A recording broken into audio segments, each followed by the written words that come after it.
ご視聴ありがとうございます。ももかんと申します。今回は名調の全キャラのバスト、チェストサイズを数学的に計算した結果公開していきます。体の大きさをキャラクターのスクショから長さを計測して第2近似して求めております。ただし、ロリキャラは対象外としております。このチャンネルは今後も推しの良さをすっきり理解できる動画をたくさん作っていきますので、ぜひチャンネル登録と高評価よろしくお願いします。それでは結果を見ていきましょう。まずは女性キャラクターの A から順番に見ていきましょう。まずは A に該当した方ですが、こちらはなんと該当者現在いらっしゃいません。A がいないというのは、名調のキャラたちがいかに目立つように作られているかというものを体現しているのかなと思います。こちらは今後に期待しておきましょう。続いて B になります。B に該当したのは、パンキン、ツバキ、フローバの3名でした。大きさにより近いトップはそれぞれ81センチ、84、84となっております。パンキンは全体的にコンパクトでありますが、立体的なボリューム感はちゃんと見えるんですね。数字的にもこの辺りが怒涛のところかなという印象です。しかしマジでこれよくわかりませんからね、衣装の追加にも期待したいところです。ツバキは体格的にはコンパクト寄りで強気な態度とのギャップがとても印象的です。フローバも内向的な部分と体のバランスがうまくマッチしてるよなという感じでしょうか。ツバキもフローバも赤で控えめということですから、強気な感じが節々から滲み出ているという印象になっております。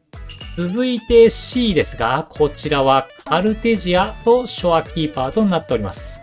トップはそれぞれ83、86となっております。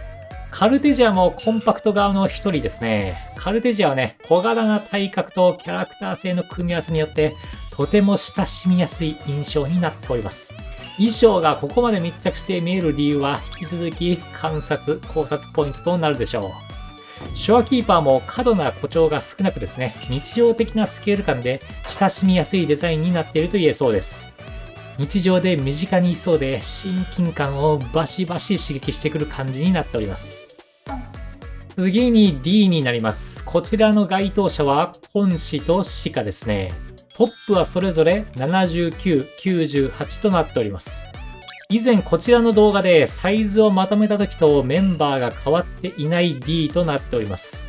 シカは全体的に筋肉が発達しておりまして、胸の下側もしっかり厚みがあります。その結果ですね、トップの数値ほどにはカップ表記は大きくならないという手方になっていると考えられます。女性らしさの中にも力強さを感じるということですね。一方のコン氏はトップも含め全体的に小さめでバランスが取りやすいタイプです。やはりこの二人は女性キャラの神秘を体現しているなと改めて感じます。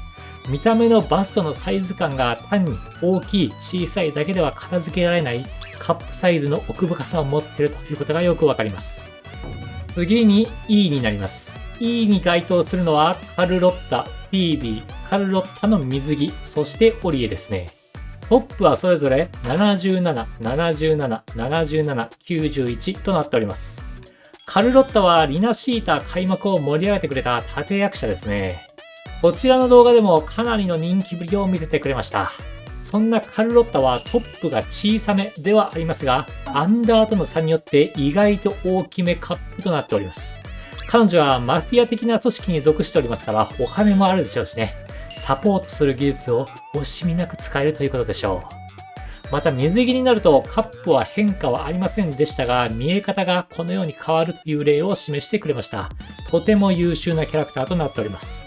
フィービーもリナシータを一段上のレベルに持っていった立役者ですね。やや透け気味の白タイツでその名を轟かせました。あんまり大きくないと思っている方もちらほらいらっしゃるんですが、前から見るとね、確かにさほどではありますが、冷静に横から見ると意外と厚みがしっかりあるということがわかります。新生感のある厚着で雰囲気を和らげておりますが、数値的にはしっかりボリュームがあるということが伝わってきます。そして今週勢のオリエですね。おとなしめの彼女ですが、上半身には存在感があります。落ち着いてみますとね、もうボディペイントなのかというぐらいしっかり見えてくるんですね。しかも解放の時に存在感が増し増しです。絵を描くことにしか興味がないのか、あんまり人からどう見られるのかに興味がないのかなという感じがします。次に F 行きましょう。F はアンカ、カンシン、ユーノ、インリン、ビャクシ、ダンニー、ガルブレーナとなっております。トップはそれぞれ91、98、98、99、101、103、104となっております。まず傘下はクールビューティーではありますが、数値的にはかなり存在感のある一人になっています。しかし、全体を黒系の服でまとめていますから、かなり落ち着いたスモールな印象に整っているという感じです。関心、インリンはほぼ同じトップ長ですね。関心は可愛いより、インリンはお姉さんよりという感じです。前から見ると形は違えど同じレベルという感じです。初期キャラからこれですから、名調がどういうゲームかを説明している2人と言えそうです。言うのは軽装ツンデレで一気に名を馳せましたが、数値面でもしっかり存在感があります。ツインテやツンデレ風も刺さってかなりの人気をかっさらっているという状況です。白紙、ザンニー、ガルブレーナ、こちらになるといよいよ100センチを超えてきます。白紙は今週でも珍しい100超えですね。まあ彼女は研究者らしいんですが、これではもう手元は見えないですから、実験はなかなか厳しいものがあるかなという感じです。ザンニーもでかいしかっこいいしと非常に衝撃を持って迎え入れられた社畜お姉さんです。着ているシャツの影響で下側の数値が控えめに出ているかもしれませんから、実際はさらに上振れしている可能性があります。ガルブレーナは鍛え上げられた上半身が特徴的で、まさに筋肉美の象徴です。胸の下側も筋肉によって分厚くなっておりますから、カップ自体は控えめに見えますが、これが彼女らしさというわけです。次に G 行きましょう。G は漂白者、トート、ルパ、シャコンヌとなっております。トップはそれぞれ92、98、98、100となっています。我らが漂白者はこの位置についておりますね。横から見た時の胸元の厚みがやや目立つ形となっております。アンダーもね、やや引き締まり気味でカップはやや大きめという感じです。さすがの貫禄といったところでしょう。とうとうは上着が分厚いので、こちらかなり推定ベースになっておりますが、数値的にもボリュームがありそうな感じです。ルパは突然発表されたキャラクターではありましたが、フィット感の高い白スーツ姿で色々出てる服でありましたから、登場して大きな話題になりました。また、シャコンヌもギリ100超えという感じですね。自由な雰囲気が売りですから、この自由さが遺憾なく発揮されていると言えそうです。次に H 行きましょう。H はヤンヤン、オーガスタ、調理になっています。トップはそれぞれ97、105、106ですね。ヤンヤンはダークカラーの衣装で一見落ち着いて見えるんですが、正面から見ても横から見ても厚みがはっきりわかる感じになっております。